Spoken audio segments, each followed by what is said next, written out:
नाज़रीन अस्सलाम वालेकुम। ज़ेड न्यूज़ के ख़बरनामे में मैं सलमान खान आपका इस्तकबाल करता हूँ। आइए अहम खबरों पर नज़र डालते हैं।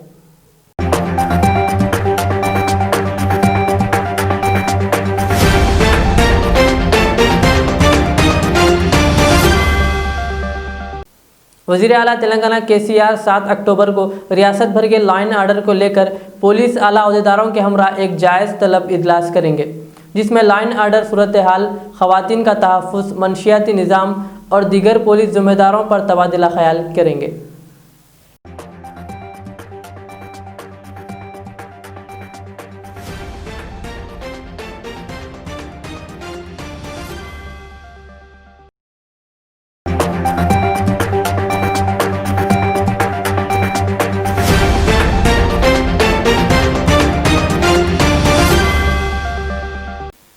सदर मजलिस व रुकने पार्लियामेंट हैदराबाद बैरिस्टर असदुद्दीन अवैसी ने भोलकपुर डिवीज़न मुशीराबाद का मुतल्लिक़ा कॉरपोरेटर सैयद अकील व मुख्तलिफ महकमों के अहदेदारों के हमरा दौरा किया।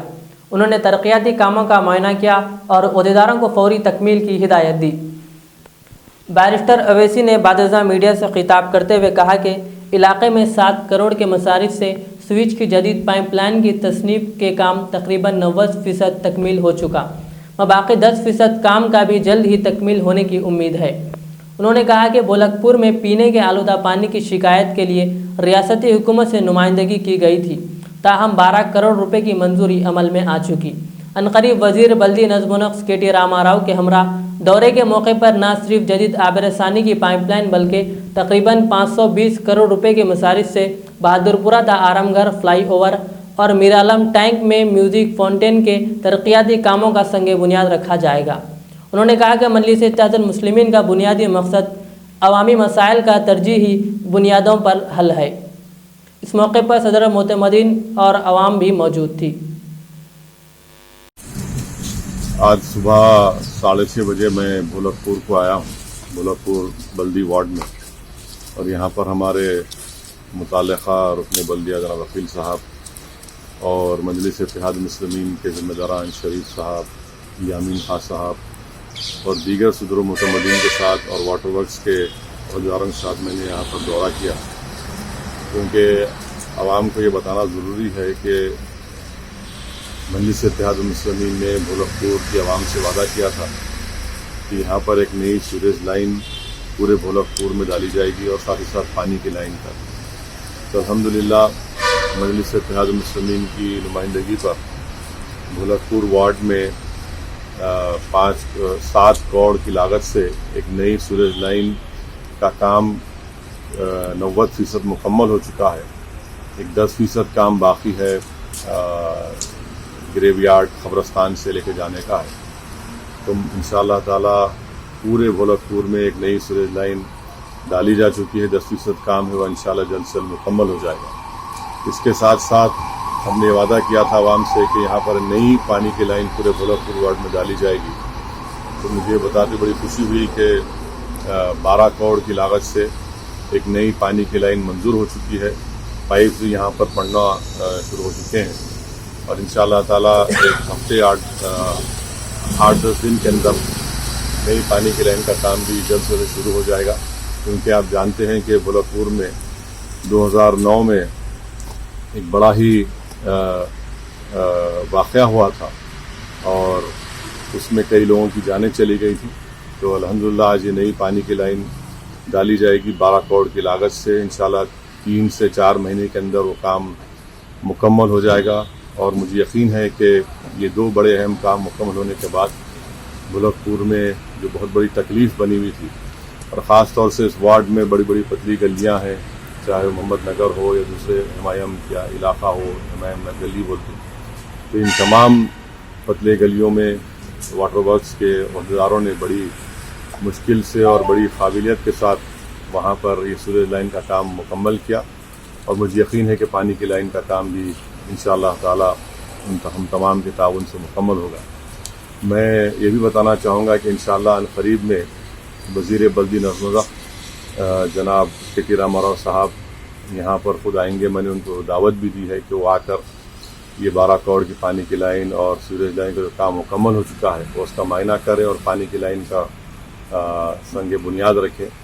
और जब वो आएंगे यहाँ पर भोलकपुर में, तो मैं भोलकपुर के आवाम को भी याद दिलाना चाहता हूँ कि 2018 के असेंबली इलेक्शन में भी हमने हुकूमत से ये वादा लिया था कि आपने हमसे वादा किया था कि सूरज और पानी की लाइन डाली जाएगी। अल्हम्दुलिल्लाह वो मंजूर हुआ है। तो जनाब केटी रामाराव वज़ीर बल्दी नज़मुज़ यहाँ पर आकर इस वाटर लाइन का इफ्तिताह करेंगे और साथ ही साथ उस दिन बहादुरपुरा असेंबली कॉन्स्टिट्यूंसी में नेहरू ज़ूलॉजिकल पार्क से लेकर आराम घर तक एक फ्लाईओवर ब्रिज है 520 करोड़ की लागत का, उसका भी संग बुनियाद डालेंगे। और साथ ही साथ मिरालम टैंक में एक म्यूज़िक फाउंटेन का भी इंशाअल्लाह ताला वो काम मंजूर हो चुका है, उस काम का भी इफ्तिताह होगा। पूरी कोशिश मजलिस इत्तेहाद मुस्लिमीन के ज़िम्मेदारों की तरफ से, अराकीन बल्दिया सदर मोहतमिन तरफ से की जा रही है कि आवाम के सहूलत के लिए जो ख़ास तौर से बल्दी बरसी आबरसानी के काम हैं उसको पूरा किया जाए। मैं मुबारकबाद देता हूँ भोलकपुर के तमाम मजलिस के सदर मोहतमिन को, ज़िम्मेदारों को, कि उनकी बड़ी मेहनत कोशिश की वजह से ये तमाम काम हो रहे हैं। और साथ ही साथ मैं हमारे वाटर वर्क्स के MD साहब का और ख़ास तौर से प्रिंसिपल सेक्रेटरी जनाब अरविंद कुमार साहब का भी शुक्रिया अदा करता हूँ कि हमने उनको बार बार उनकी तवज्जो दिहानी दिलाई, हमारे लोग जाकर मिले और उन्होंने भी बराबर अपनी इस काम को टेकअप किया, उसको मंजूर किया। अस्सलाम वालेकुम।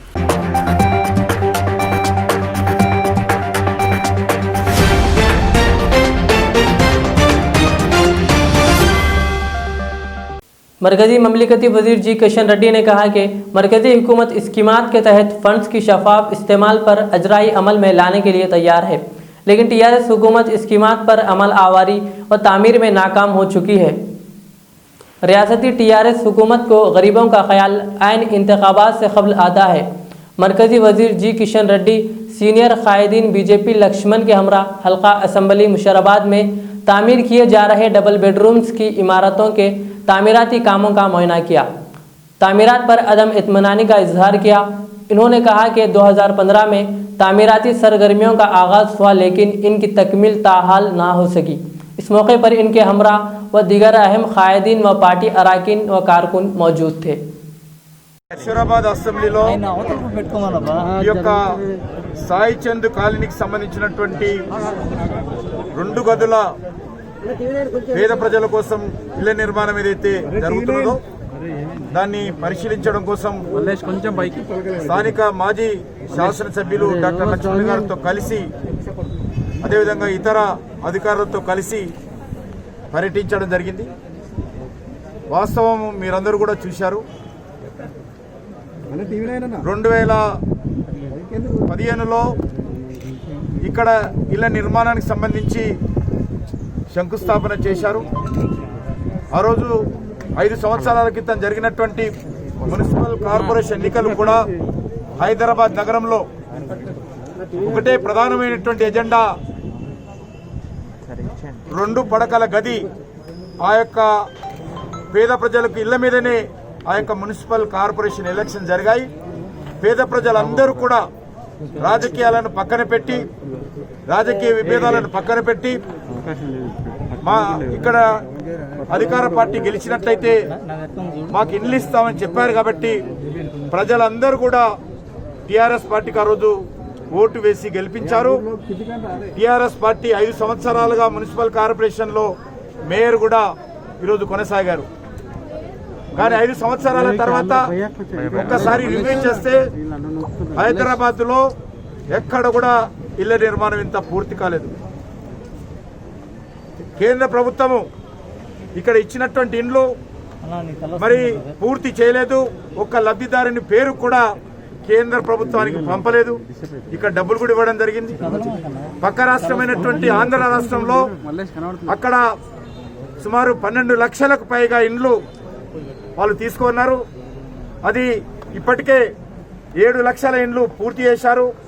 మరి మన రాష్ట్రంలో నరేంద్ర మోడీ గారి ప్రభుత్వము హైదరాబాద్ నగరానికి సంబంధించి ఎంతమంది పేదవాళ్ళు ఉన్నారో అందరికీ ఇల్లు కట్టియండి, కేంద్ర ప్రభుత్వ వాటా కేంద్ర ప్రభుత్వ వాటా పూర్తి స్థాయిలో ఈ యొక్క హైదరాబాద్లో తెలంగాణ రాష్ట్రంలో పేద ప్రజల ఇళ్ల నిర్మాణానికి ఇవ్వాల్సినటువంటి డబ్బును ఇచ్చే పూచి బాధ్యత నరేంద్ర మోడీ గారి ప్రభుత్వం వాటా ఇవ్వడానికి సిద్ధంగా ఉన్నారు. మీరు ఈరోజు హైదరాబాద్ నగరంలో సుమారు 20 లక్షల మంది ఈరోజు పేదవాళ్ళు ఇల్లు లేనటువంటి వాళ్ళు ఉన్నారు. ఈ 20 లక్షల మంది కూడా ఇళ్ల నిర్మాణం చేసినట్లయితే నరేంద్ర మోడీ గారి ప్రభుత్వము కేంద్ర ప్రభుత్వ వాటా ఈ ఇళ్లకు ఇవ్వడానికి సిద్ధంగా ఉన్నామని చెప్పి మరొకసారి మనవి చేస్తా ఉన్నాను. నేను ప్రత్యేకంగా ముఖ్యమంత్రి గారు కోరుతా ఉన్నాను, హైదరాబాద్ నగరంలో మీరు ఎన్ని ఇళ్లు నిర్మాణం చేస్తే అన్ని ఇళ్లకు కేంద్ర ప్రభుత్వ వాటా నిధులు నరేంద్ర మోడీ గారి ప్రభుత్వం నుంచి తీసుకొచ్చే బాధ్యత నాది. కాబట్టి ఈరోజు హైదరాబాద్ నగరంలో చాలా మంది చిన్న చిన్న స్లమ్లో ఉన్నటువంటి వాళ్ళు, కిరాయి ఇళ్లలో ఉన్నటువంటి వాళ్ళు, అనేక ఇళ్లలో ఇంటి పని చేసేవారు, కార్మికులు, చిన్న చిన్న షాపుల్లో పనిచేసేటువంటి ఉద్యోగస్తులు, చాలా పేదవాళ్ళు ఇల్లు లేక ఇల్లు కిరాయిలు కట్టలేక ఈ కరోనా సమయంలో సతమతం అవుతున్నారు. ఉదాహరణకు ఈ సాయి చంద్ కాలనీలో కూడా, మరి సాయి చరణ్ కాలనీలో కూడా గతంలో ఇళ్ళ దీనికి ఫౌండేషన్ వేసినప్పుడు వాళ్ళందరూ కూడా సంవత్సరంలో ఇల్లు పూర్తయితాయనే ఉద్దేశంతో పక్కన ఎక్కడ ఇల్లు దొరికితే అక్కడ తొందరగా ఎంత కిరాయి అయినా చెప్పినా కూడా మాకు ఇల్లు వస్తాయనే దృక్పథంతో కిరాయి ఇళ్లలో ఉంటున్నారు.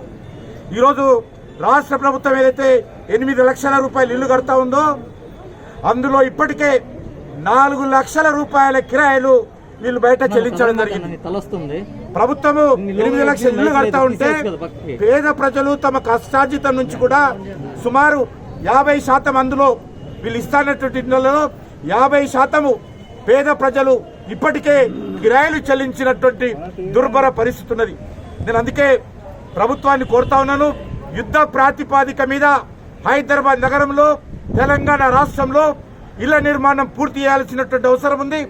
దానికి ఏ రకంగా కోర్టుకు సంబంధించినటువంటి సమస్యలు కావచ్చు, స్థానికంగా ఉన్నటువంటి సమస్యలు కావచ్చు, అన్ని పూర్తి కానీ ఇవన్నీ కూడా యుద్ధ ప్రాతిపాదిక మీద పూర్తి చేయాల్సిన అవసరం ఉంది. ఇళ్లకు సంబంధించి ఈరోజు పేద ప్రజలు కిరాయిలు కట్టలేనటువంటి పరిస్థితుల్లో ఉన్నారు. దానితో పాటు మీరు ఏదైతే ఇప్పటికీ 50,000 ఇల్లు కడతామనుకుంటున్నారో ఇంకా సుమారు 16-17 లక్షల మంది ఇంకా ఇల్లు లేనటువంటి వాళ్ళు ఉన్నారు. ఆ పేదవాళ్ళ గురించి కూడా ఆలోచన చేయాలి. నేను మరొకసారి రాష్ట్ర ప్రభుత్వాన్ని మనవి చేస్తా ఉన్నాను, హైదరాబాద్లో ఉన్నటువంటి ప్రతి పేదవాడికి మీరు ఇల్లు కట్టివ్వండి. కేంద్ర ప్రభుత్వం నుంచి కేంద్ర ప్రభుత్వ వాటా ఎన్ని లక్షల ఇల్లు కట్టినా కూడా అన్ని లక్షల ఇళ్ల కోసము కేంద్ర ప్రభుత్వము హైదరాబాద్ నగరంలో, సికింద్రాబాద్ కాన్స్టిట్యున్సీలో, గ్రేటర్ హైదరాబాద్లో, తెలంగాణ రాష్ట్రంలో అన్ని ఇళ్లకు కూడా కేంద్ర ప్రభుత్వ వాటా నిధులు తీసుకొచ్చేటువంటి బాధ్యత నాది అని నేను ప్రత్యేకంగా ముఖ్యమంత్రి గారికి మనవి చేస్తా ఉన్నాను.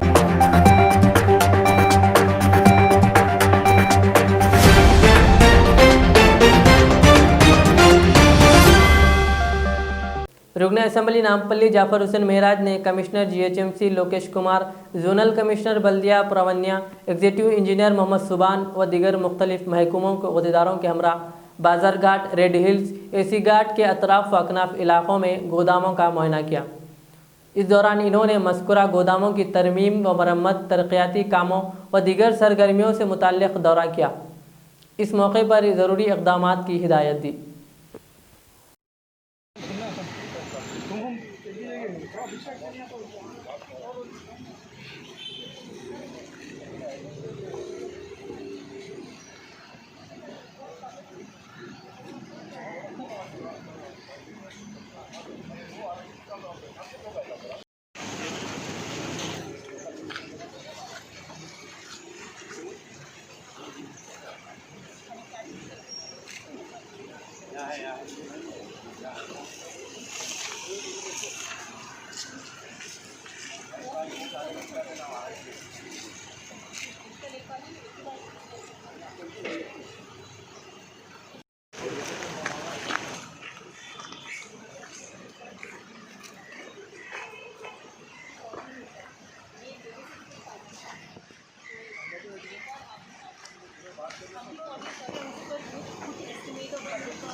सी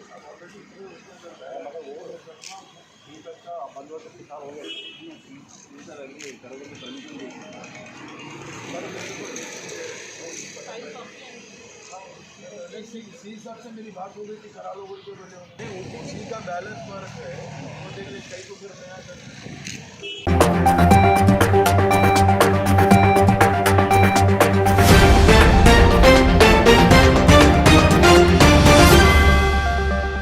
कांग्रेस एमपी उत्तम कुमार रेड्डी ने अफसोस का इजहार करते हुए कहा कि Nizamabad local body MLC election में सीएम केसीआर की लड़की कविता कैंडिडेट की हैसियत से खड़े होने पर मुख्तलिफ गैर उसूली अंदाज से टीआरएस पार्टी के वज़रा और लीडरों की जानिब से की जा रही मुहिम पर शदीद तनकीद का इजहार किया।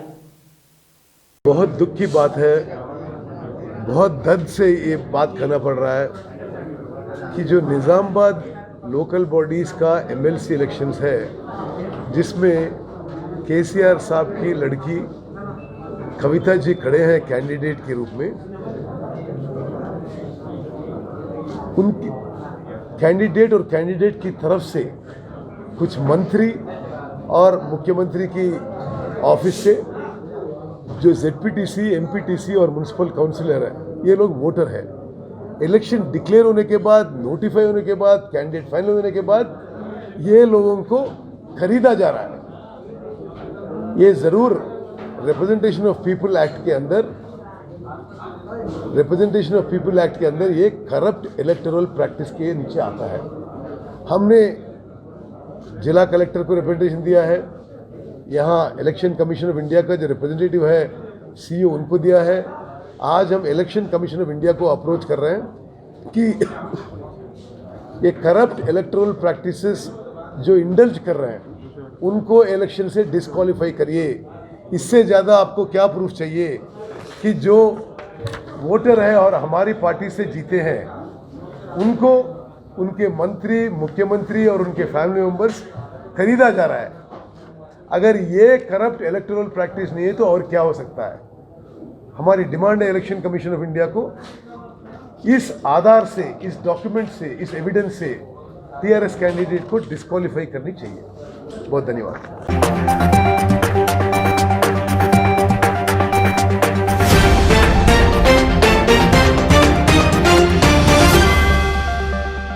रुकन असम्बली याकुतपुरा सैयद अहमद पचा खादरी ने बल्दी डिवीज़न रिन बाज़ार के मदीना नगर बी ब्लॉक के अतराफ व अकनाफ इलाकों का दौरा किया।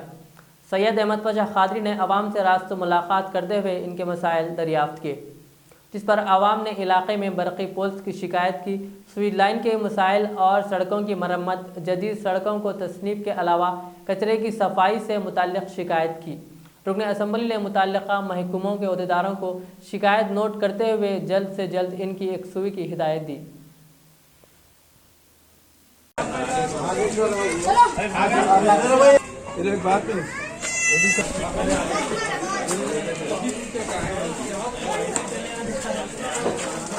इसके अलावा पूरा लीकेज है, सब पूरा लीकेज है, पूरे सुराख हैं। ज़्यादा प्रेशर पड़ा तो ये लीकेज हो गया, पूरा लीकेज है, में आ जा रहा है। झाड़ू खाता के सामने होती लाडू के होगा सब अच्छा उधर निकल वहीं निकल ठीक है।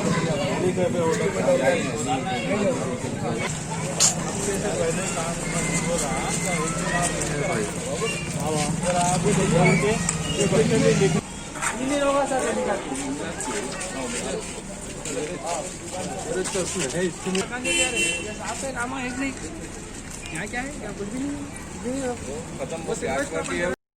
के बद्दी डिवीजन रेल बाजार इलाके में आज मदीना नगर इलाके का दौरा किया गया। नकीब मिलत बैरिस्टर असदुद्दीन अवीस साहब सदर मजलिस पार्लियामेंट की हिदायत पर एरिया कारपोरेटर वाजिद अली खान साहब के हमरा इब्तिदाई के सुदूर मकमों में बल्दी बरकी आबराचारी के अहदेदारों के साथ यहाँ पर एक सबसे बड़ा मसला यहाँ पर देरी ना ये है कि यहाँ के नाले की डिसिल्टिंग नहीं हुई इस साल। याकुतपुरे में 2-4 जगह है यहाँ नालों की डिसिल्टिंग की जरूरत पड़ती है, लेकिन अल्लाह की वजह से एक दवीपे के नाले की डिसिल्टिंग हुई, उसकी वजह से पूरे नालों से थोड़ी राहत मिली अतराफ के लोगों को। इस बारिश के सीजन में एक वक्त ये बस्ती में थोड़ा पानी ओवरफ्लो हो गया। मजीद हम नालों के ताल्लुक से वसी और बड़े पैमाने पर एस्टीमेट बना रहे हैं इंशाल्लाह वो काम होने के बाद आवाम को कई सालों तक राहत मिलेगी। और इलेक्ट्रिक पोल्स के ताल्लुक से लोगों की शिकायत है कि यहाँ पे बस घरों को लग के इलेक्ट्रिक के पोल है, घरों के ऊपर से एचटी की लाइन जा रही है, उसको चेंज करने के वास्ते इलेक्ट्रिक के इंजीनियर्स को उसको पाबंद किया गया है जल्द से जल्द उसको चेंज करना। जो घरों पे पोल जा रहे हैं मकीनों के लिए खतरा है वो उसका इंतजाम किया जाए। सीवरेज की लाइन के ताल्लुक से भी 1-2 गलियों में बताया गया, वहाँ के इंजीनियर्स को बता दिया गया कि सीवरेज के एस्टीमेट बना। रोड के ताल्लुक से एरिया कारपोरेटर वाजिद अली खान साहब कई प्रपोजल या एरिया के बस्ती के दाखिल करे हुए हैं। मंजूरी के मराहल में इंशाल्लाह जैसे मंजूर होगा और टेंडर होगा काम का आगाज होगा। वक्तन बंदी बरखी आबरसानी वसाइल की एक्सवी के लिए जहाँ कहीं भी आवाम शिकायत करती है बर वक्त उनकी शिकायत को पूरा करने के लिए एरिया में जाते हैं, दौरे करते हैं और सदर मजलिस की हिदायत पर उसकी मंजूरी लेकर फौरी काम कराते हैं। आपके चैनल के जरिए फिर आवाम से अपील करता हूँ खुश यामत करेगी कि अगर कोई मसाइल है तो आप डायरेक्ट कॉर्पोरेटर को, सुदूर मोतमदीन को या मुझे इत्तला दे सकते हैं। ऑफिसरों के साथ दौरा करके आपकी शिकायत को दूर किया जाएगा। शुक्रिया।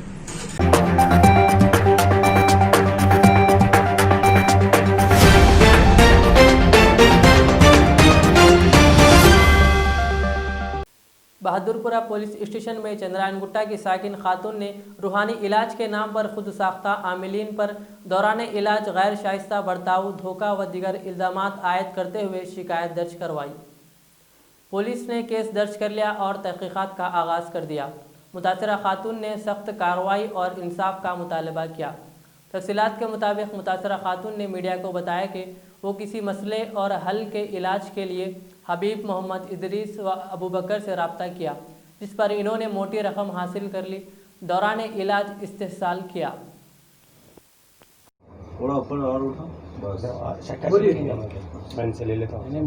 मैं इलाज के लिए वो लोग बुलाए मेरे को, हम इलाज करते हैं यहाँ पे, मालूम हुआ मेरे को वो लोग इलाज कर रहे तो मैं गई, पूछी कि कौन है यहाँ पे, बोल तो हबीब साहब के बेटे हैं और एक सोडानी है, हबीब साहब के बेटे उनको लेके इलाज कर रहे बोले। तो हम गए तो बुला के 1-2 वक्त मिले। उसके बाद में जो है सो पैसा लाओ 25,000 रुपये लेके आए। तो हम जो है सो तुम्हारा इलाज करते, तुम्हारे ऊपर जिन है, तुम्हारे को उतारा करना पड़ता बोले। उतारा करते बोल के मेरे को रूम में लेके गए। लेके जाके वो सोडानी उन्होंने दोनों मिलके पैरान दबाए और एकदम अंगूठा दबा दिए मेरा, और यहाँ वहाँ गलत हरकतें करना शुरू कर दिए। उसके बाद मैं बोली क्यों ऐसा कर रहे हैं आप लोग, बोल के बच्ची मारने लगी। तो बर्फ़ का पानी डाले मेरे ऊपर, बर्फ़ का पानी डाले। जब बच्ची भाग के आई, क्या हुआ बोले तो वो बच्ची के साथ भी वही हरकतें करे। खैर हम अल्लाह के फजल से बचा के निकल गए। लेकिन हम जब दरख्वास्त किए वहाँ पे जाके बहादुरपुरे पे, तो वो लोग आके वो चमपेट का MLA है थे, उसको लेके आया वो हबीब मोहम्मद, लेके आके इन लोगों की दरख्वास्त नहीं लेना। फिर भी वो लोग कापरेट करे, बहुत अच्छा हमारे संगा तो करी हुकूमत है, हमारे को रिस्पेक्ट दिए, आए हमारे साथ। फिर भी वो लोग थोड़ा करे, लेकिन उसको अरेस्ट करना मेरी गुजारिश है। ऐसा करते रहेंगे तो कई औरतों की इज्जत लुट जाएंगे, कई घर बर्बाद हो जाएंगे और कई लोग बर्बाद होने का इम्कान है। उसको यहाँ से हकाल देना, उसको अरेस्ट करना, उसको अच्छी सज़ा देना। तो ये मेरी दिली ख्वाहिश है। आप जो भी इसमें मदद करेंगे मैं उनके लिए दुआ करूंगी, क्योंकि मेरी इज्जत मेरे लिए प्यारी है। पैसा प्यारा नहीं है, 25,000 रुपये गए, मेरे लिए परवाह नहीं है, 25,000 रुपये कुछ भी नहीं है। लेकिन ऐसे लोगों को तो सज़ा मिलना बहुत ज़रूरी है। आप लोग भी सोच सकते औरत की इज्जत क्या है और औरत का मुकाम क्या है। औरत के साथ ऐसा धोखा देना कितनी ख़राब बात है। ऐसे लोगों को तो, ऐसे मर्दों को तो ले जाके कुछ भी कर सकते। मैं गुजारिश करती हूँ कि हुकूमत थोड़ा मेरा साथ दे और उनको अरेस्ट करे। उनको अरेस्ट करेंगे तो मेरी दिली तमन्ना है उनको सज़ा मिले, फिर दोबारा कोई औरत के साथ ऐसी हरकत ना हो। ऐसे हरकतों से कई लोगों के घर भी बर्बाद हो जाते और ज़िंदगियाँ बर्बाद होते। अगर कोई बीमार है, मजबूर रहा तो मर भी सकता उन्हें। जान जाने के बाद में अगर अरेस्ट करे तो फ़ायदा नहीं है। अभी अरेस्ट करके ये सब चीज़ों को रोक सकती हुकूमत। वहाँ तक कैसा गए, मेरे कज़न है वहाँ पर ताड़बन में, तो वहाँ पर जा रही थी मैं, तो ऑटो वाले कोई औरतें ऑटो चुका रहे थे, उनके पास पूछे कि भाई कहाँ जा रहे, उन लगा बोले वो नहीं, आपको उनका एड्रेस मेरे को बोला मेरी बहन ताड़बन को मैं जा रही थी। ताड़बन में जाते जाते मेरे को ऑटो चुका रही थी। वहाँ पे लोग बोले हबीब साहब के बेटे हैं, एक सोडानी है वहाँ पे, उन्हें इलाज कर रहा, उसका अबू बकर नाम है, हबीब मोहम्मद है, हबीब इदरीस के बेटे हैं। तो हम बोले अच्छी बात है, जाएंगे देखेंगे तो सही बोल के गए। जबकि हबीब साहब नहीं मिल रहे थे, लॉकडाउन था, हबीब साहब नहीं मिल रहे थे, हबीब साहब के पास इलाज बंद था। हमारी तबीयत बहुत ख़राब थी, इसलिए वहाँ पर गए। जाना हमारी गलती हो गई, क्योंकि हम एक नाम के ऊपर भरोसा करके गए थे, भरोसे का हमारा पानी फेर दिए। वहाँ पर जाने के बाद हमारी इज्जत पे हमला करने की कोशिश की। ऐसे पहले 2 बार 3 बार मिली थी, लेकिन ऐसा ख़त्म नहीं होता। तुम्हारे पर जिन है, तुम्हारा इलाज करना पड़ता, पैसा होना पड़ता। हमारे को पैसा किस लिए बोले तो कुछ सौदा मंगाना पड़ता, कुछ चीज़ें मंगा के तुम्हारा इलाज करना ज़रूरी है, जान भी जा सकती।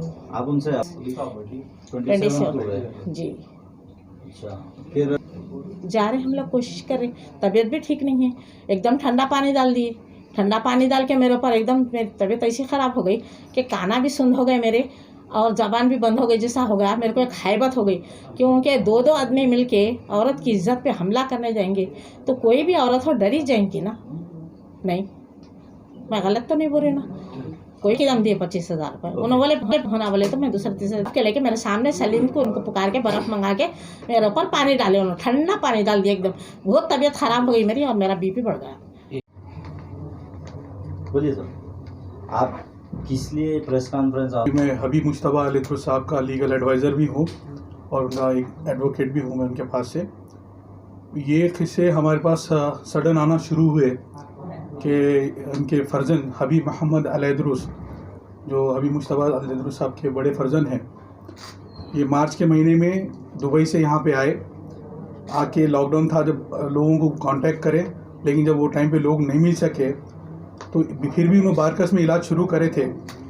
लोगों को बुला के लोगों के साथ, स्पेशली लेडीज़ के साथ में बहुत ही गलत हरकतें करना शुरू करे उन्होंने, और लोगों को लेडीज़ के साथ बदसलूकी करे। इसके मामले हमारे सामने आए। और इससे पहले भी थोड़े दिन पहले कबल जून जुलाई के महीने में एक लड़के के ऊपर, हबीब सोहेल नाम के लड़के के ऊपर उन्होंने बहुत कातिलाना हमला भी किया, जिसके बारे में प्रेस में आया भी था ये चीज़। और उसके बाद में ये वाला इंसिडेंट जब सामने आया कि मोहतरमा समीना मैडम के साथ में जो हरकत करे वो एकदम नाकाबिल कबूल है। इसीलिए हबीब मुश्तबा अलैदरुस साहब के पास से ये स्टेटमेंट दी जा रही है कि इनका कोई इल्म से या कोई भी इलाज से कुछ लेना देना नहीं है। इनके पास कोई खिलाफत नहीं दी गई और इनको कोई इजाज़त नहीं दी गई। और अगर से कोई इनके पास जाते इलाज के वास्ते तो वो खुद ज़िम्मेदार रहेंगे। अगर से कांटेक्ट भी करेंगे आप लोगों को तो आप इनके राब्ते में मत आइए। हमारे पास से इनकी कुछ भी नहीं है। ऐसा सुनने में बिल्कुल कहाँ तक सच है? बिल्कुल नहीं है, क्योंकि ये जो प्रॉपर्टीज़ का अगर से मामला भी है तो वो कोर्ट में चल रहा है, दैट इज़ कम्प्लीटली सब जुडिस। इससे उससे कुछ लेना देना नहीं है इनका मामले को।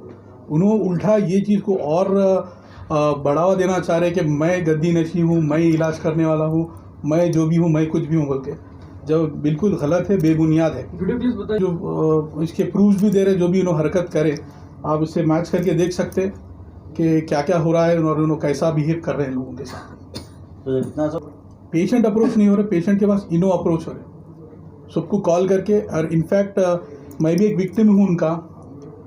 मैं बहुत साथ उनके साथ था टाइम तक, लेकिन जैसा उनकी हरकतें मेरे सामने आई तो मैं उनको कम्प्लीटली बाइकआउट कर दिया। और सबसे गुजारिश करूंगा हैदराबाद में कि आप उनको टोटली बाइकआउट करिए। सूडानी को इन्होंने दुबई से लेके आए। सूडान में बंदा जो रहता था दुबई में इनको मिला, उन्होंने दुबई से उनको लेके आए दोनों मार्च के महीने में।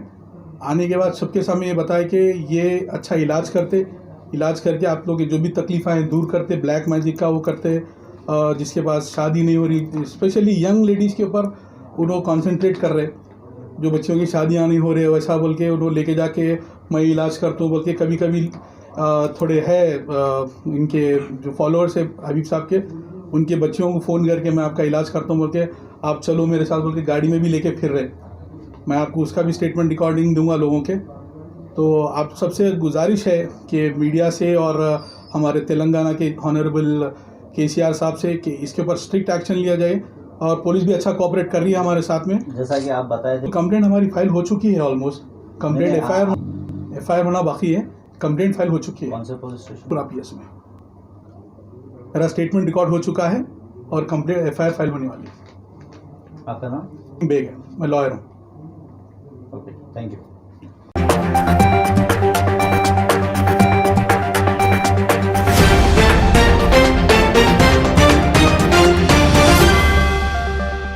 ये थी दिन भर की आज की हमारी अहम खबरें। कल के खबरनामे के लिए मुझे इजाज़त दीजिए। हमारे जेड चैनल हैदराबाद को यूट्यूब पर ज़रूर सब्सक्राइब करिए। अल्लाह।